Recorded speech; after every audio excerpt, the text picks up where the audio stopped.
Hi everybody, this is Wrenchy Mike. I'm here with our message of the month for the month of May, which is about teamwork. So again, the purpose of us of having these videos is so that you can really reinforce and talk to your kids about what we are teaching in their regular classes. This is our theme for the month of May. We are talking about teamwork. You'll notice at the end of every class, you will hear the instructors delivering a message about this theme all month long. We do ask if everybody could be quiet and respectful during the message of the week. That way, not only can the kids hear it and focus on it, but also the parents who are trying to listen and hear what we're teaching them can hear it as well. So we would ask, even during class conversations, be quiet. And when the message of the week and announcements are going on, if we can kind of have complete quiet in the lobby, just so that everybody can hear what we're actually teaching the kids. We would really appreciate that. So the messages this month, as I said, center around teamwork. It's a fairly easy concept to understand. The first week, some of you have already heard this week, we've been just defining teamwork as when two or more people are working together to accomplish a common goal. And we're asking the kids, well, what kind of teams are you on? And a lot of times the first reactions are, I'm on a soccer team, or I'm on a baseball team, or I'm on a cheerleading team, or all of the sports and things like that, which are obviously great examples of situations where you need teamwork because you're all working together to, win a game or score a goal or whatever the goal of your team is. So sports teams are a great example of that, but our karate team is certainly an example of that, where we can help each other to improve our skills and achieve our ranks. And if you have a friend that's training and lives near you, you can practice together and help each other learn new things and get ready for stripe testing and belt testing and things like that. So that's a great example of a team. And the big one that we're talking to the kids about this week is your family team. That is the most important team that all of us are on. And we're asking the kids, what do you do to be a team player in your family? What are you doing to help out your parents at home? Things like just being respectful and cooperative, doing your chores without having to be told. Or if you do have to be told, you only told one time. So that's being a good team player from the kids' standpoint to help make your parents' lives a little bit easier, to make family life go a little smoother. Maybe not fighting with siblings as being a good team player as part of the family team. Next week we're going to be talking about there is no I in team. So that's very simple. We've all heard that before. Keeping in mind that when we're on a team, whether it's a project at school or a soccer team or our family team, that we need to put the team's goals ahead of our own personal goals, right? It's more important that the team win than we personally maybe score 3 goals and lose. So next week we'll be talking about there is no I in team. So kind of hammering home the idea that when you're on a team, you do what's best for the team, not just what's best for yourself. In the last week, we're just going to talk about the acronym for team that we say, together everyone achieves more. So we believe that in general, when we work together and cooperate, we're going to be able to accomplish bigger and better things than if we were all on our own. Okay, and teamwork, as parents know, is an essential life skill. There's very few jobs that you're going to have as an adult that don't require you to work with other people and cooperate and reach compromises and just in general work together to achieve a common goal, whether that's for your company or in college or whatever the case may be. Teamwork is very important. I know my own personal standpoint in my dojo, in our dojo, this is kind of it's my baby, it was my idea to do it, but I know for a fact that there is no way this school would run smoothly if it was just me. There's just too much to do.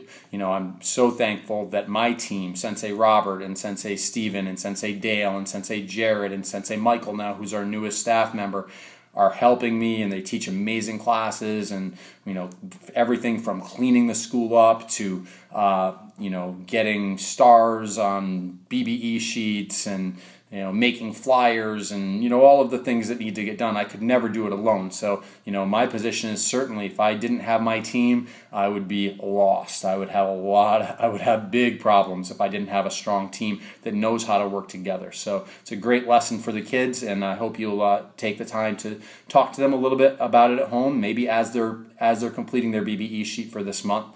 Also, our BBE sheets for June, when those come out, I'll be back giving another little talk on those. A couple big announcements that we have going on. The Black Belt Spectacular is set for June 22nd at Westerly Middle School. That's going to be awesome. So if you haven't come to one, or if you have come to one, I hope you come again. But if you haven't ever seen a Black Belt Spectacular, come to the Black Belt Show. Not only is it entertaining, it's fun. You're going to see some super cool martial arts skills.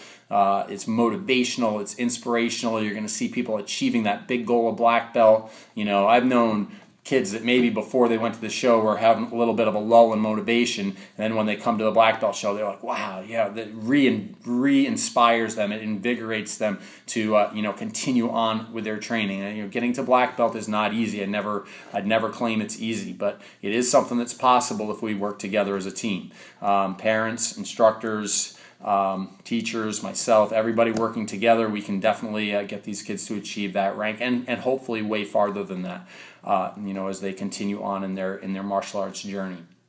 Last thing I'm going to talk about on this message is summertime.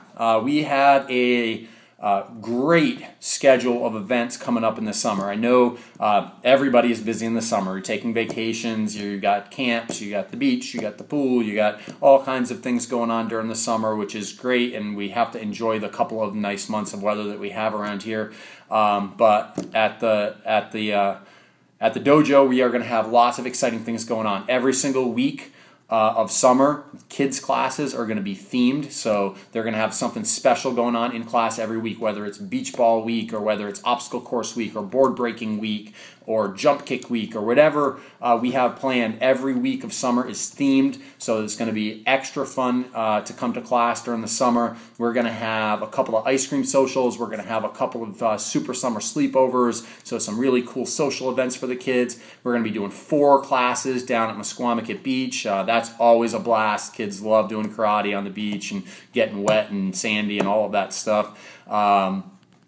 We are going to have some surprise days this year. This is something new that I'm throwing in there, and we're just going to pick a couple of days randomly. We're not going to tell anybody ahead of time, and we're going to have a couple of ice cream days where after classes all the kids get an ice cream. We're going to have a couple of prize wheel days where after class we're going to give all the kids a spin on our prize wheel and they can win some kind of small prize.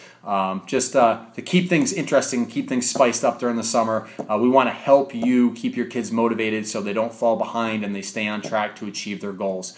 We're also going to have summer morning classes for kids, so you want to look at the schedule. If you want to get your training in Tuesday and Thursday morning and then be done with it for the rest of the day, have the rest of the day to do what you want, that's something that we'll definitely be offering. We'll try to make it as flexible as we can. Also, at the end of the summer in September, we will have a makeup camp for those of you that are going on maybe an extended vacation or are going to miss a lot of classes during the summer. We will have a makeup camp in September that will be a free event that'll just allow you to make up a bunch of classes at once. Now, don't take that as a license to just miss a bunch of classes and say, oh, I can make them up in September. But it's kind of meant for people that are really legitimately going to be away, or there's a legitimate reason why they could not make it to class. So we hope that helps, and we hope that gets you excited for summer here at KMA. We're definitely excited for it, and I will be back in about 3 weeks with our next message. Have a great month, and be on the lookout for the instructional videos, which will also be out this week.